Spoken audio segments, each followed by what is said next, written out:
victory, Thailand's opposition face an uphill battle to form a government. The leader of the Move Forward party joins me live.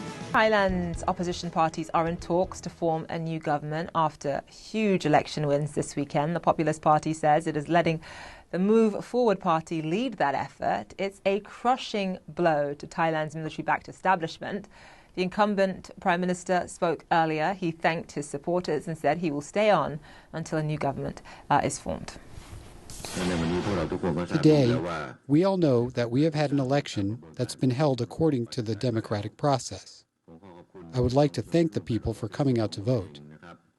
I would like to congratulate every political party that received votes from the people. From now on, the formation of the new government will be in process.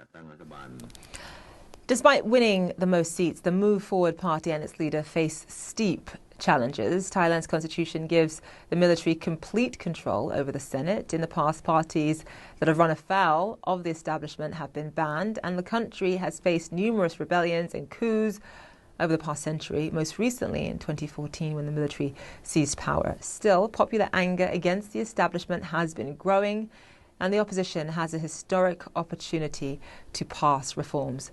Peter Limjarorat is the head of the Move Forward party. He joins us live now from Bangkok. Mr. Peter, thank you so much for being with us. We'll talk about some of the challenges that your party faces in just a second. But in the meantime, just in terms of these elections, what sort of message do you think is being sent to the military-backed establishment with the outcome of these elections?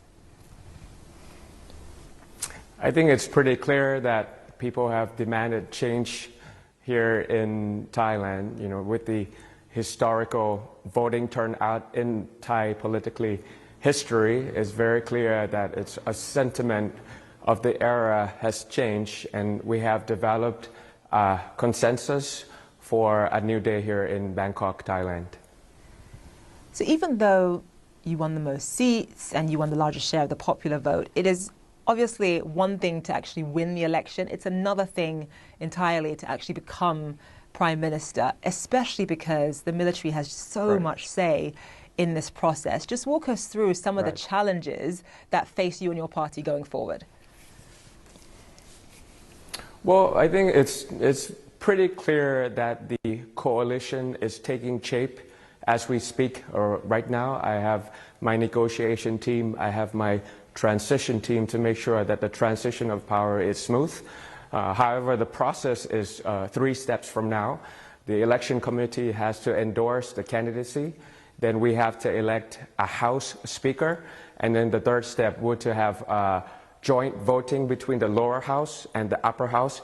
That's where it's politics of elected by 25 million people against appointed of senators from military coup back in the last decade. So that will be the kind of struggles that people are looking at. However, I have my scenario analysis of various scenarios that could come out, and we have prepared a strategic response to prepare for each of the scenarios that might take up. So in terms of one of the scenarios, I mean, how do you overcome the powerful sort of voting bloc in the Senate that has clearly demonstrated time and time again that they prefer a military candidate? How do you overcome that? Well, it's not just an absolute roadblock only from the senators, because the unity of the senators is not the same as it was before 4 years ago.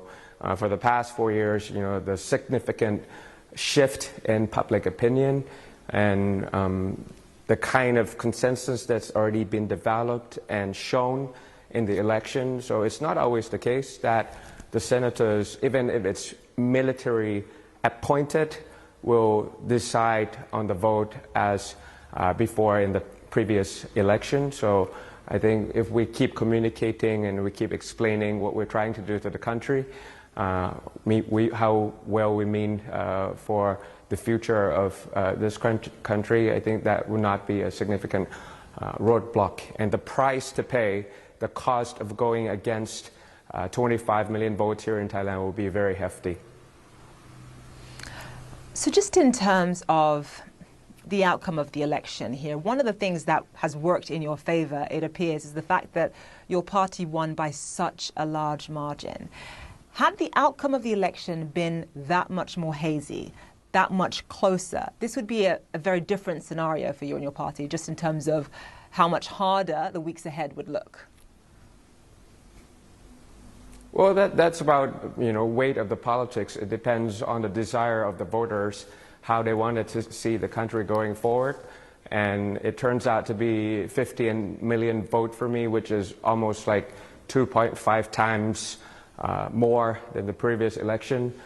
Even with all that we went through for the past 4 years, we still won by a large margin, and that gave us the consensus to form the government and hopefully to deploy our policies that we have promised to the people of Thailand before the votes. So what would it look like if the outcome of this election is subverted by the military? I mean, I mentioned in one of my earlier questions that, it's one thing to win the election in Thailand, it's another thing to actually emerge as the winner, as in become prime minister. What's at stake here if the military subverts the will, as you point out, of 25 million people? Well, we have to minimize that risk. I agree with the question that there's two different things from winning an election and the roadmap to become the prime minister. However, I have the plan to bridge that gap between what's on paper and what's on the streets in terms of reality of the politics. So even if the election is done, but politicking is taking shape, and like I answered you previously, that we have 2 or 3 teams just to make sure that we minimize the risk of subversion, and hopefully that we keep communicating to the people, and that will become the kind of desire, the kind of consensus that allows me to bridge the gap. When you think about what happened in 2019, your party, the Move Forward Party's predecessor, the Future Forward Party, won the 3rd most votes back in 2019, and shortly after the election, the party ended up being dissolved and the leaders ended up being banned from politics. So that just sort of gives you a taste of what could happen in this scenario. Looking back at that, at what happened 4 years ago, how much does that concern you?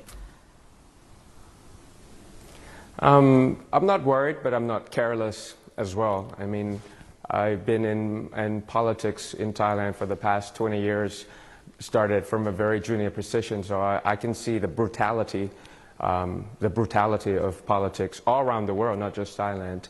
So I think what we need to do, just to make sure that we're not concerned about this, is to anticipate scenarios that could happen and learn from the past, and we prevent it from happening. I have a strong legal team. I have a strong practices just to make sure that we don't give out any easy targets for party dissolution once again, or to get me out of my authority for no reasons. Yes, there's professional and personal attacks against me, but I have prepared in the past in order to clarify and explain, and making sure I have a strong legal basis for anything that comes my way to the government house. So these elections, of course, were monumental, just in terms of the number of young people, the sheer number of young people coming out and showing their sort of ardent opposition to military rule. With that responsibility, just walk us through some of your policy priorities for Thailand over the next sort of 4 to 5 years.